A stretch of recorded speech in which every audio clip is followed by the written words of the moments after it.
श्री राधा रमन लाल की जय। श्री गौरांग सुंदर सची नयनाभिराम राधा ब्रजेन्द्र तनयो भयरूपमेकम् गोपाल भट्ट करुणा कृत कृष्ण देहं तम राधिका रमणम इष्टमभीष्टमेदे यस्वानुभावमखिल श्रुतिसारमेकं मध्यात्मदीप मतितीर्षतां तमोदं संसारिणां करुणया पुराणगुह्यं तं व्याससूनुप्यां गुरुं मुनीनां नमो नमस्ते स्त्रसभाय सात्वतां विदूरकाष्ठाय मुहुक्कुयोगिनां निरस्तसाम्यातिशयेन राधसा स्वधामनि ब्रह्मणिरंसते नमः। यत्कीर्तनं यत्स्मरणं यदीक्षणं यद्वन्दनं यच्छवणं यदरणं लोकसद्यो विदुनोति कल्मषं तस्मै सुबतसवसे नमो नमः। नारायणं नमस्कृत्य नरं चैव नरोत्तमं देवीं सरस्वतीं व्यासं ततो जयमुदीरये। जय जय श्री कृष्ण चैतन्य जय नित्यानंद जय अद्वैत गदाधर शिवासादि गौरभक्तवृंद। जय रूप सनातन भट्ट रघुनाथ श्री गोपाल भट्ट दास रघुनाथ এই ছে গোসাই করি চরণ বন্দন যাওতে বিঘ্নাশ সবিষ্ট পূরণ। শ্রী রাধা রমণ गिरधारी गिरधारी श्याम बनवारी प्यारो राधा रमण गिरधारी रे गिरधारी श्याम बनवारी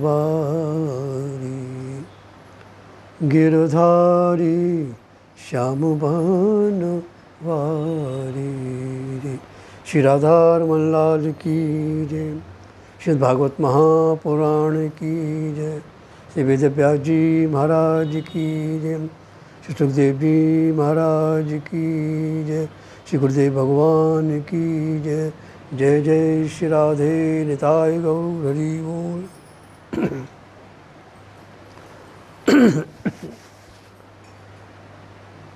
धर्म अर्थ काम मोक्ष ये चार पुरुषार्थ। धर्म से तात्पर्य अच्छी भावना, सद्विचार, दूसरे के प्रति जैसी हम भावना सोचेंगे वो भी हमारे प्रति उसी प्रकार की भावना सोचेगा। सद्भावना से किया गया प्रत्येक कार्य धर्म होता है और असद्भावना से किया गया अधर्म होता है। झूठ बोलना भी धर्म है, भावना हमारी सही है।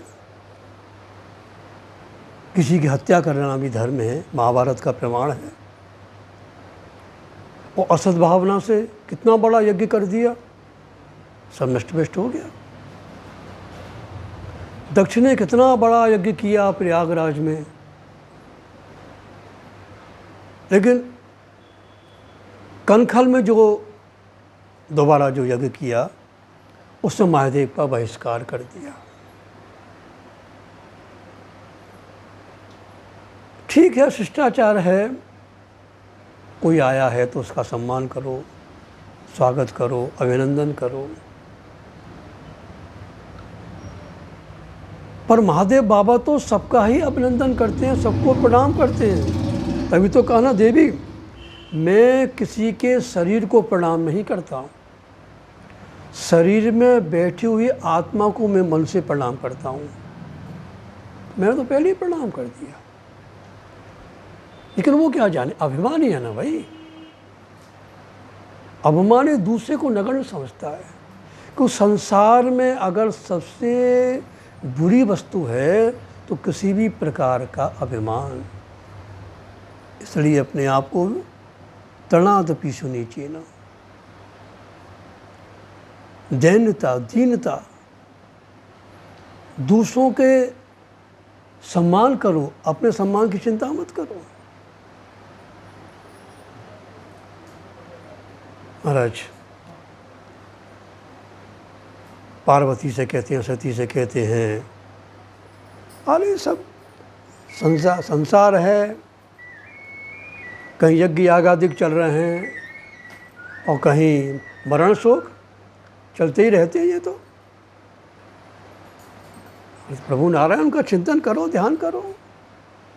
सती कहती है, आने जाने वाले से तो संबंध होता है, आप जाओगे किसी के यहाँ तो वो आपके यहाँ आएगा। भाई व्यवहार रखोगे तो दूसरा वाला, सामने वाला व्यवहार रखेगा।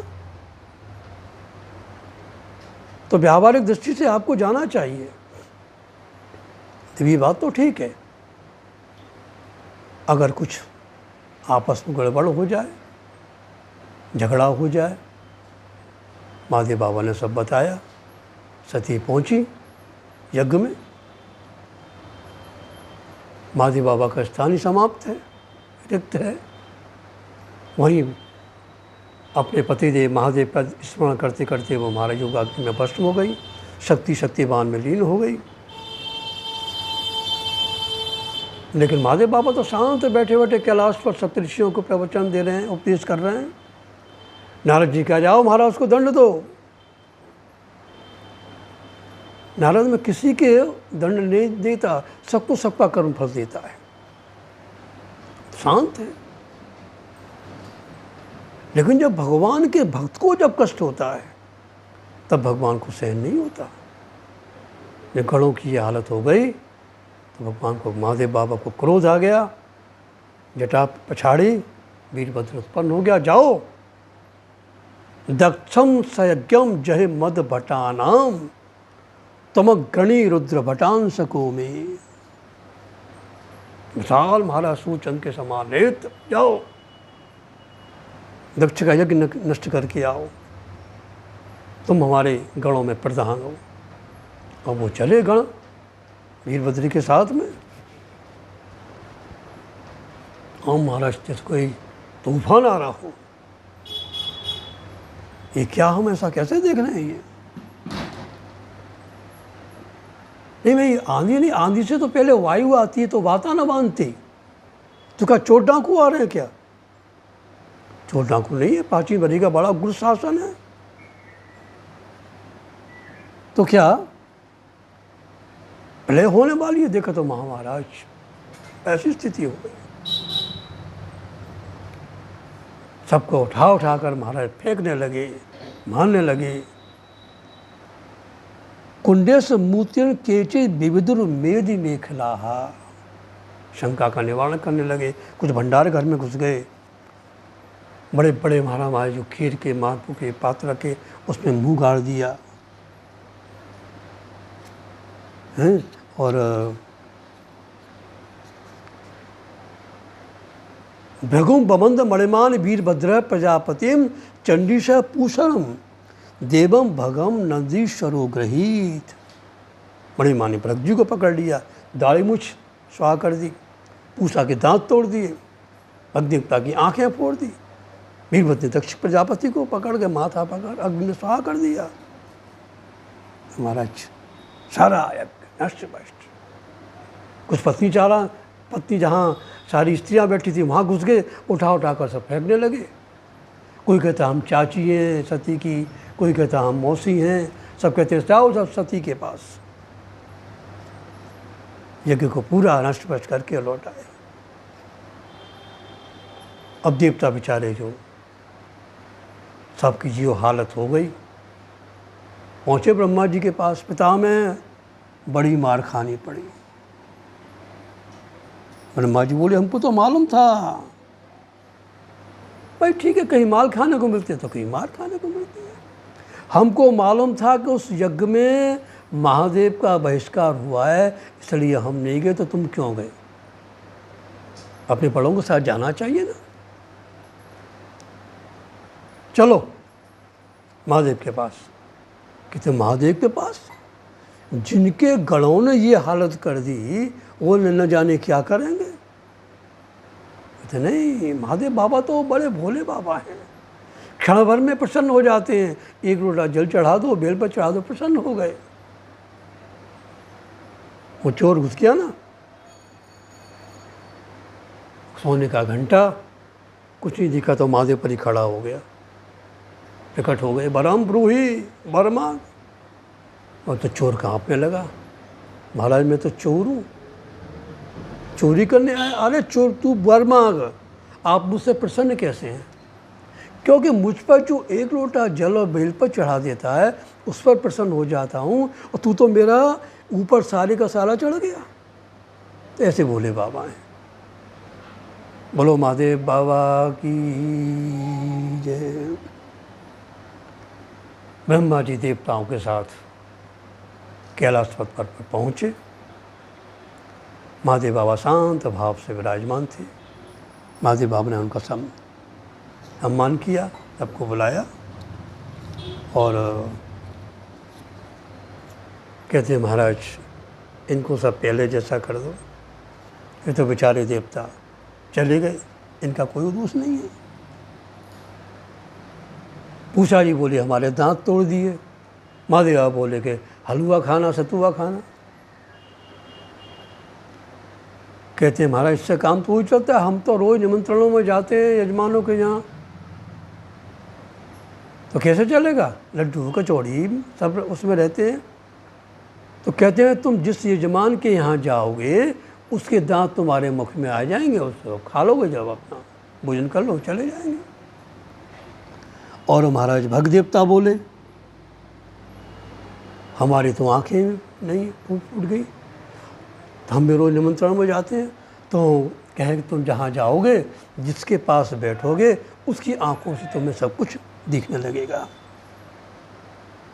पूषात यजमानस्य ददभिर जक्षतु पृष्ठभुक देवाः प्रकृत सर्वांगा ये म उच्छेषणम ददोहु। इस प्रकार महाराज जब सभी देवता स्वस्थ हो गए तब बोले चलो महाराज यज्ञ को सफल बनाना है। महादेव बाबा आए और दक्ष के मस्तक से बकरे का मस्तक पर उसकी जगह दक्ष का जो मस्तक सुहा कर दिया उसकी जगह बकरे का मस्तक लगा दिया। अब दक्ष बकरे की तरह बोलने लगा। महादेव बाबा को प्रसन्न हो गए। यज्ञ देवता प्रकट हुए, यज्ञ का पूर्ण किया। तो दक्ष जब तक अदक्ष था, अब वो दक्ष अदक्ष यानी उसमें सद्बुद्धि आई। जब तक अदक्ष था, कर्मकांडी था, अब जब उसमें सद्बुद्धि आई तो सती के लिए रोने लगा। क्रिया दक्षो दक्ष। जब तक दक्ष अदक्ष था अब उस कर्म को भगवत सेवा मानने लगा। तो उसकी सर्वत भगवत दृष्टि हो गई। इस चरित्र द्वारा हम क्या शिक्षा हमको मिलती है कि असद भावना से किया गया यज्ञ यागादिक सब नष्ट हो जाते हैं। इसलिए सदा सद्भाव रखने चाहिए, सद्विचार रखने चाहिए। अब उसमें आया कि अधर्म के वंश का वर्णन है। मृषा धर्मस्य भार्यासी दम्भम माया च शत्रुहन असूत मिथुनम तत्तुल निरर्थ जगृहे प्रजह। अधर्म की स्त्री का नाम क्या है? झूठ। अधर्म और झूठ से दो संतान उत्पन्न हुई, दम्भन माया च शत्रुहन। दम्भ नाम का पुत्र और माया नाम की कन्या, इन दोनों का विवाह हो गया। बहन भाइयों ने विवाह कर लिया। अधर्म के वंश का तो वर्णन है ना। इनके लोभ नाम का पुत्र हुआ। दोनों बहन भाइयों ने व्यवहार किया। लोभ नाम का पुत्र और दुर्दशा नाम की कन्या। लोभी की दुर्दशा तो होती है। ये अधर्म का वंश सुनाकर सुखदेव जी ने राजा परीक्षित को अधर्म का वंश सुनाकर कहा, भैया अगर तुम धर्म में ज़्यादा वो न कर सको तो कम तो अधर्म से तो बचना। इस प्रकार धर्म का वर्णन करने के बाद अब अर्थ प्रकरण में महाराज ध्रुव का चरित्र। ध्रुव जी ने भगवान की आराधना करके और महाराज उस दिव्य स्थान पर जाकर विराजमान हो गए। स्वयंभू मनु के दो पुत्र प्रियव्रत और उत्तानपाद। उत्तानपाद की दो पत्नियां थीं, सुनीति और सुरुचि। जाये उत्तानपादस्य सुनीति सुरुचिस्तयोः पत्युर्नेतरा सुरुचि प्रियसी। सुरुचि प्रियसी पत्युर्नेतरा यशतो ध्रुवः। जब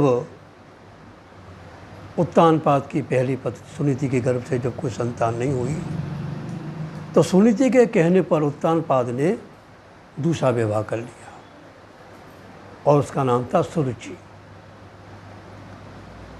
सुरुचि जैसे ही महल में आई तो उसने कहा कि ये कौन, सुनीति की ओर देखकर।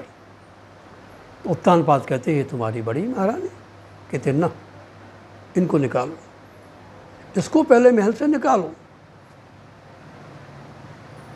महाराज रह रही दूसरी जगह। जब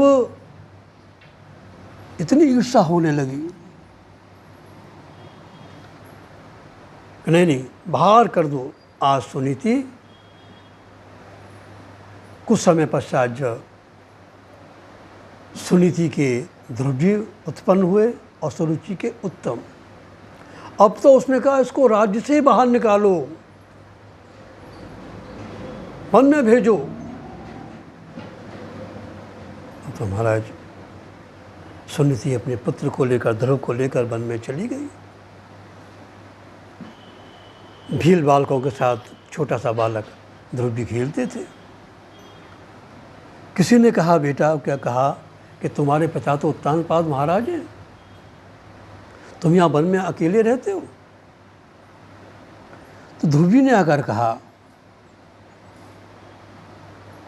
कि माँ मैं क्या पिता की गोद में नहीं बैठ सकता हूँ? मुझे भी पिता की गोद में बैठने का अधिकार है। ठीक है, जाओ। आज छोटा सा बालक अपने पिता के गोद में बैठने के लिए जा रहा है। उधर महल में महाराज सिंहासन पर उत्तानपाद बैठे हैं, गोद में उत्तम बैठा है, बाईं ओर सुरुचि महारानी बैठी है। छोटा सा बालक जैसे अंदर गया, सब जानते भाई इन्हीं का बालक, किसी ने नहीं रोका, और जाकर दोनों हाथ फैलाए, पिताजी मुझे भी गोद में बैठाओ, मैं भी गोद में बैठूंगा। उत्तानपाद तो आधीन थे ना, सुरुचि के आधीन था।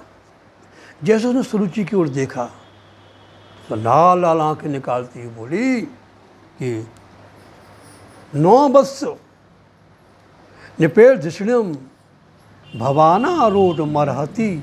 9 वत्स निपतेर धिषणम भवाना रोड मरहति न गृहीतो मया यत्वम कुक्षावपि निपात्मजः।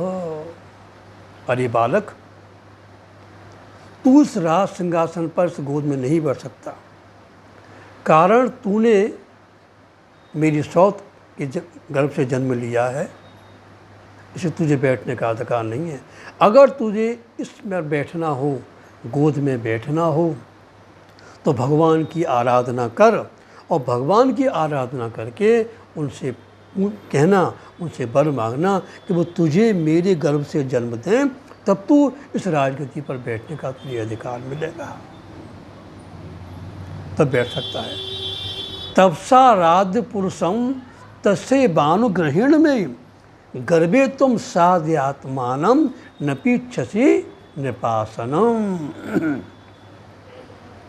कितनी गर्व की बात कह रही है सुरुचि कि तुझे सिंहासन पर भगवान भी नहीं बैठा सकता। अरे जिसने भगवान की आराधना की है वो गर्भ में थोड़ी आता है। इतनी उसकी बात कह रही है क्योंकि अभिमान के कारण वो ज्ञान शून्य हो गई है। आज छोटा सा बालक ध्रुव, जब उसको पिता की गोदने में बैठने को न मिला तो आज वो रो रहा है। क्यों रो रहा है? क्या पिता ने मुझको गोद में नहीं बैठाला? इसलिए नहीं रो रहा है। वो सिंहासन को क्या कहते हैं जहाँ राजा बैठता है? न्याय सिंहासन। उस सिंहासन पर बैठकर राजा न्याय अन्याय का निर्णय करता है। आज राजा न्याय सिंहासन पर बैठकर अन्याय कर रहा है, इसलिए ध्रुव जी रोए। आज महाराज छोटा सा बालक रोता रोता जा रहा है। किसी ने जाकर सुनीति महारानी को कह दिया कि तुम्हारे पुत्र को उसके पिता ने गोद में नहीं बैठाला और वो रोता रोता आ रहा है। सब कुछ जानती हैं लेकिन फिर भी पूछा, बेटा क्यों रोता है? सुनीति का पाला हुआ सुसंस्कारी पुत्र ध्रुव एक अक्षर भी नहीं बोला कि मैं क्यों रो रहा हूँ। ये संस्कार, जैसे बच्चे संस्कार में पलते हैं वैसे ही वो संस्कारी होते हैं। माँ ने कितने सुंदर संस्कार डाले कि किसी की निंदा करना पाप है। बेटा मुझे सब मालूम है, तू पिता की गोद में नहीं बैठ सका, कोई बात नहीं, और तेरी मौसी ने कहा कि भगवान की आराधना कर। अरे तू भगवान की आराधना करेगा तो उस सिंहासन की बात क्या, तू जगत के मस्तक पर बैठेगा। और जिन्होंने भगवान की आराधना की, ये देख तेरे पिता उस सिंहासन पर जो बैठे हैं किसकी कृपा से? भगवान की कृपा से। तेरे दादा मनु महाराज कहाँ बैठे? किसकी कृपा से? भगवान की कृपा से। तेरे परदादा पारमिष्ट पद पर बैठे हैं किसकी कृपा से? भगवान की कृपा से। नामी नर होत गरुण गामी की हेरे थे, जो बड़ होत सो राम बड़ाए। और तू उसकी चिंता कर रहा है? भगवान की आराधना कर, जगत के मस्तक पर बैठेगा। तो एक बात ध्यान रख बेटा, क्योंकि माता की जो शिक्षा होती है अनेक गुरुओं की शिक्षा से भी श्रेष्ठ मानी गई है। इसलिए हमारे वेद कहते हैं मातृदेवो भव। सर्वप्रथम गुरु होती है माँ। माँ ही बच्चे को शिक्षा देती है, माँ ही बच्चे को संसार के सब उसमें डालती है। जब बच्चा बड़ा होता है तब माँ सद्गुरुदेव के चरणों में समर्पण कर देती है। इसलिए माँ को सबसे पहले वेदों ने भी प्रणाम किया, मातृदेवो भव, फिर पितृदेवो भव, फिर कुलदेवो भव। शिक्षा तो 1000 गुरुओं की शिक्षा से होती है।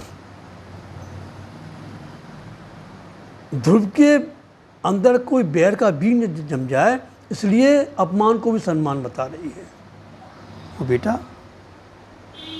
मेरा भी आशीर्वाद है, तू जा। तब कहते हैं, ध्रुव जी कहते हैं, माँ तू भी तो वन में अकेली रहती है, तू भी चल मेरे साथ। बेटा ना, मेरा भगवान तो मेरा पति है, वो मुझको जहाँ भी जैसे भी स्थिति में रखेगा मैं वहीं रहूँगी। मैं नहीं जाऊँगी लेकिन मेरा आशीर्वाद तेरे साथ जाएगा। और सुन बेटा, तेरे मौसी के प्रति कोई कुभाव ना हो। एक बात ध्यान रखना कि भगवान से प्रेम करने वाला पहले सबसे द्वेष त्यागता है। गीता में भगवान कहते हैं ना, अद्वेष्टा सर्वभूतानाम, राग द्वेष से दूर हो। तो तेरे मन में मौसी के प्रति जो भाव आया, तू जा, पहले मौसी के पास जा, मौसी को जाकर प्रणाम करना, उनसे आशीर्वाद लेना जब तू जाना, और मेरा आशीर्वाद सदा तेरे साथ में रहेगा। ध्रुव जी माँ को प्रणाम करके सुरुचि महारानी को प्रणाम करने जा रहे हैं। जैसे ध्रुव जी पहुँचे, लाल लाल आंखें निकाली, अब क्यों आया है? क्या मौसी, मैं तुझे प्रणाम करने आया हूँ, मैं भगवान का आशीर्वाद, तेरे आशीर्वाद लेकर भगवत आराधना करने जा रहा हूँ। तो जिसके मन में कुभाव होता है ना, जा जा, जल्दी जा, जल्दी जा, क्या सोच रही है, जल्दी जा, जल्दी जा। अच्छा है, झंझट समाप्त हो जाएगा, सिंह व्याघ्र देखो ही खा जाएगा, झंझट ही समाप्त। राज में रहेगा तो मेरे पुत्र से आधा राज्य मांगेगा, अच्छा चला जा। क्योंकि जैसे हमारी बुद्धि होगी, जैसे हमारा भाव होगा, वैसी हमारे अंदर स्थिति होगी। आज ध्रुव जी वन में भगवान का भजन करने को जा रहे हैं। भगवान ने नारद जी को भेजा, नारद देखो छोटा सा बालक जा रहा है, तुम उसको जाओ, उसको पहले दीक्षित करो, क्योंकि बिना गुरु कृपा के मैं नहीं मिलता, गुरु के माध्यम से ही मैं मिलता हूँ। जैसे वन में पहुँचे, देवर्षि नारद सामने प्रकट हो गए। उन्होंने देखते ही, ध्रुव जी ने देख के साष्टांग प्रणाम किया। साष्टांग प्रणाम करते देखा कैसा नम्र बालक है। क्योंकि भगवान ही पहले गुरु के रूप में आते हैं। आचार्य चैत्य वपुषा स्वगतिम विनक्ति, पीछे चैतन्य रूप से दर्शन देते हैं। जैसे महाराज ने देखा, तुरंत साष्टांग प्रणाम किया, क्योंकि माँ ने शिक्षा देकर भेजा, बेटा संतों को साष्टांग प्रणाम करना। साष्टांग प्रणाम करने का तात्पर्य क्या है, क्यों करते हैं? यानी 8 अंगों का पृथ्वी से स्पर्श होता है। अष्टांग योग, अष्टधा प्रकृति, साष्टांग तात्पर्य अष्टधा प्रकृति, और अष्टाधा यानी 8, और प्रकृति किसे कहते हैं? स्वभाव। साष्टांग प्रणाम से 8 अंगों का पृथ्वी से स्पर्श। प्रकृति किसे कहते हैं? स्वभाव को। और स्वभाव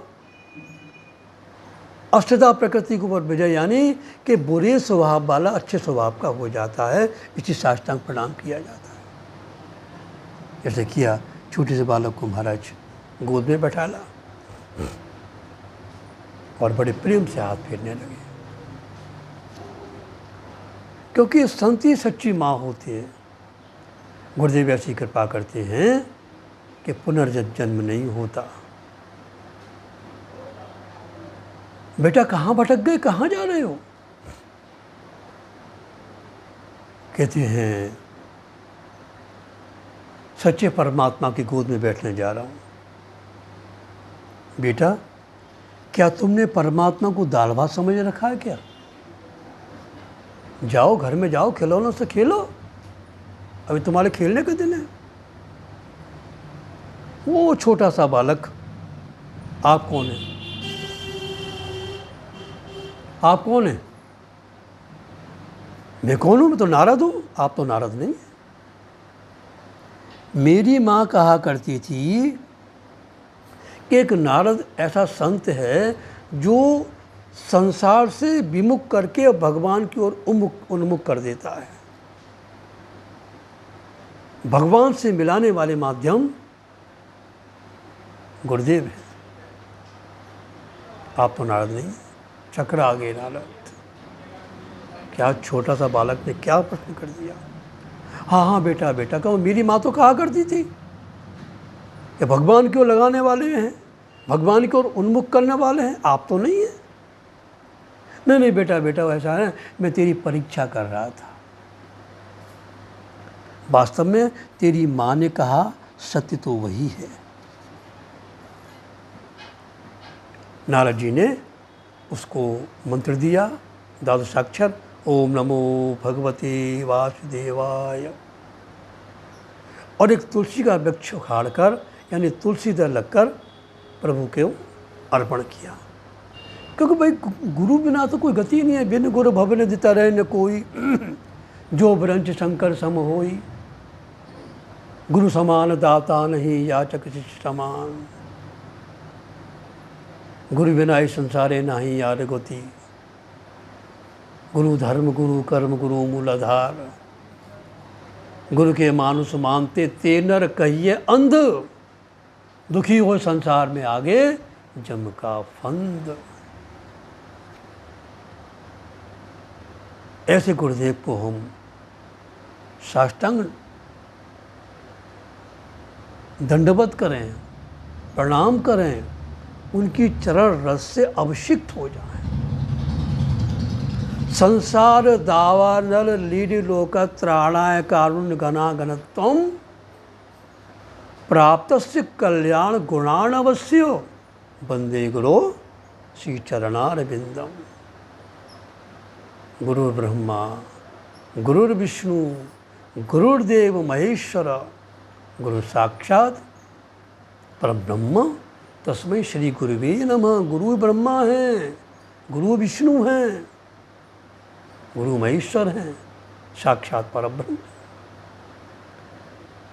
अज्ञान रूपी अंधकार को दूर कर देता है गुरुदेव। गुरुदेव अज्ञान तिमिरादंश ज्ञानांजन शलाकया, उस अज्ञान रूपी अंधकार को दूर कर देते हैं। चक्षुर्मीलितमेन तस्मै श्री गुरुवे नमः। महाप्रभु कीर्तन नृत्य गीत बाधित माद्यन बनसोरसेन रोमांच कंपांश तरंग भाजो वंदे गुरो श्री चरणारविंदम। गुरु तो भगवान से मिलाने वाले माध्यम है।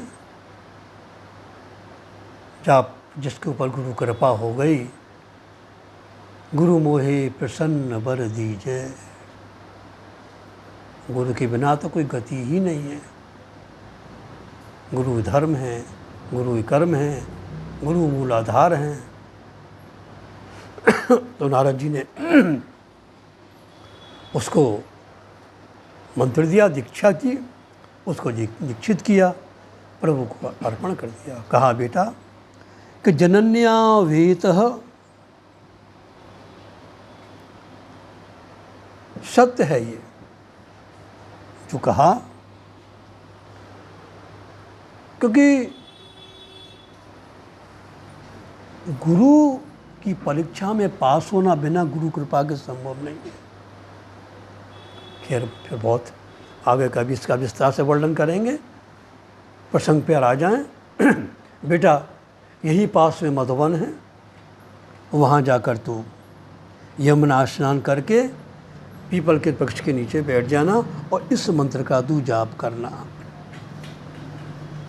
गुरु की आज्ञा प्राप्त करके गुरु के चरणों में दंडवत करके गुरु की परिक्रमा की, गुरु की परिक्रमा करके और मधुबन में चले गए।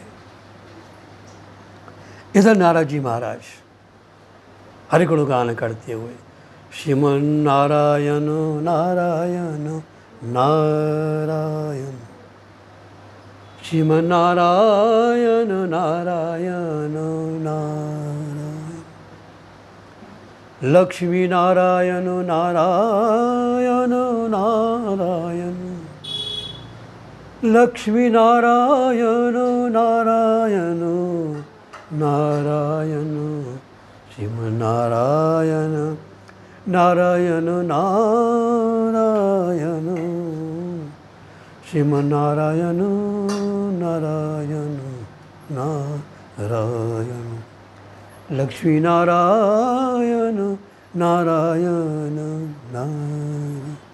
हरि गुणगान करते हुए उत्तानपाद के पास पहुँचे। जैसे नारद देखा महाराज वो तो एकदम देखते ही रोने लगा और बोला कि सुतो में बालको ब्रह्मण, सुतो में बालको ब्रह्मण स्त्रीणा करुणात्मनः निर्वासितः पंचवर्षः सह मात्रा महान कवि। मैंने अपना बालक, जिसे मैंने अपनी गोद में, जिसको कि मेरी गोद में बैठने का अधिकार है, मैं नहीं बैठा सका, वो वन में चला गया। कहीं कोई सिंह व्याघ्रति को सिखा गया तो नारद जी बोले माँ माँ सोचह, माँ सोचह सतनियम देवी गुप्तम विषामते तत् प्रभावम विज्ञाय प्रापंते यद्य सो जगत। किसकी चिंता करता है? उसकी चिंता मत करो। अरे राजा तू अपनी चिंता कर, वो तो भगवान की गोद में जाकर बैठा है। अभी चिंता कर। अब तो महाराज नारद जी ऐसा कहकर चले गए। राजा वो उत्तानपाद ने सब कुछ छोड़कर बस अब ध्यान करने लगा। किसका ध्यान कर रहा है? भगवान के भक्त का, यानी अपने पुत्र का।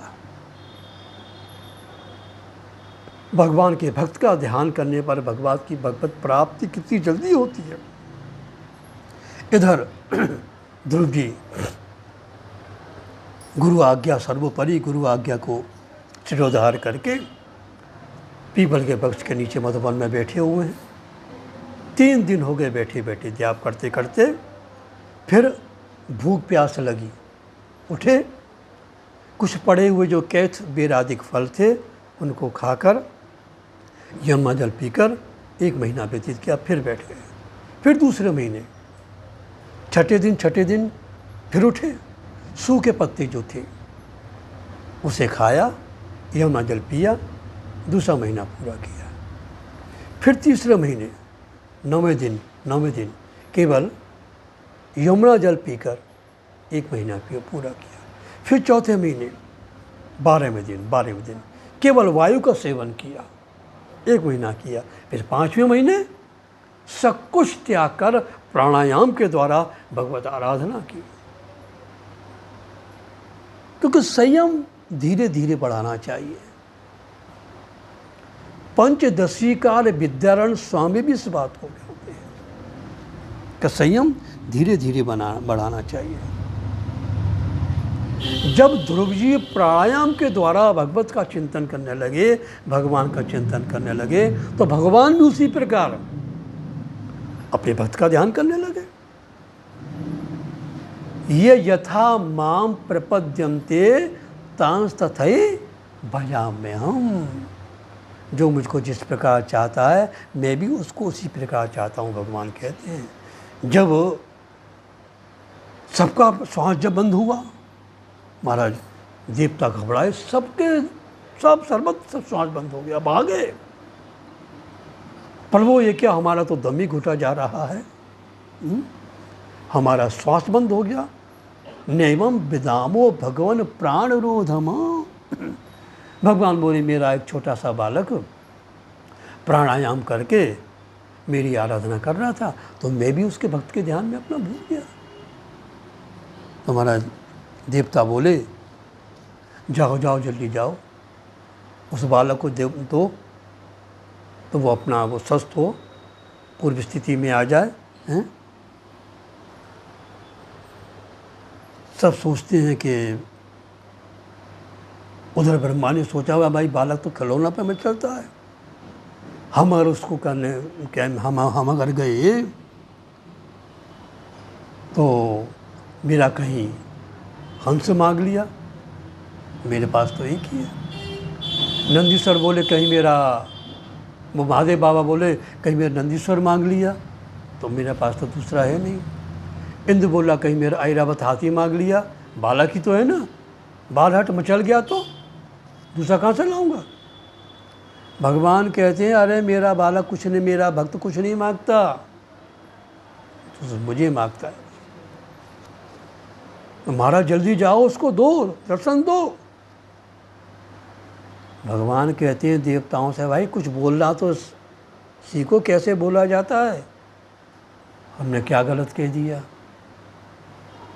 अरे ऐसा कहो कि जाकर दर्शन करो।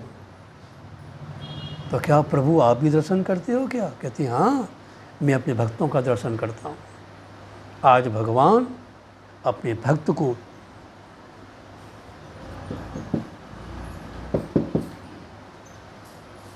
जय जय राधा रमन हरि बोल, जय जय राधा रमन, जय जय राधा रमन। आज भगवान अपने प्रिय भक्त को दर्शन देने को जा रहे हैं। जैसे ही ध्रुव ने देखा, कुछ छोटा सा बालक, क्या जाने, कुछ नहीं बोल सका, क्या स्तुति क्या स्तोत्र। आज प्रभु ने कृपा करके पस्पर्श बालम कृपया कपूले, अपने शंख से उसको जैसे गाल पर लगाया, वो तुम्हारा इतना बड़ा विद्वान हो गया। ऐसी स्तुति करने लगा कि बस या निवृत्ति स्तनु भृताम तब पाद पद्मो, या निवृत्ति तनु भृताम तब पाद पद्मो ध्यानात् भवज्जन कथा श्रवणेन वास्यात् सा ब्रह्मणि स महिमन्य पे नाथ माभूत कुंसत काशी लुतिताम पतिताम बेमानात्। प्रभु, जो ध्यान, जो आनंद आपके चरणान बिंद के ध्यान में है, और आपके भक्तों द्वारा सुनी हुई जो कथा में जो आनंद आता है, वो ब्रह्मानंद से भी श्रेष्ठ है। वो ब्रह्मानंद से भी श्रेष्ठ आनंद है। ब्रह्मानंद एक भोग्य है, ब्रह्मज्ञानियों को प्राप्त होता है, संकुचित है, लेकिन कथानंद सबको प्राप्त होता है। सावधान मन करी पुण्य शंकर, लागे कथन लागे कहन, कथा अति सुंदर। ध्यान सुंदर है पर कथा अति सुंदर है। आज महाराज ध्रुव जी की स्तुति देखकर भगवान प्रसन्न हो गए और बोले, जो तेरी मौसी ने जो शब्द कहे वो आज भी मेरे हृदय में चुभ रहे हैं। मैं चाहता हूँ कि तू 36,000 वर्ष तक राज्य करे। ध्रुव जी कहते हैं, प्रभु मैं आपको राज प्राप्त करके भूल तो नहीं जाऊँगा। भगवान कहते हैं कि मेरा भक्त कितना भी राज्य उसको प्राप्त हो जाए, लेकिन मुझको कभी नहीं भूलता।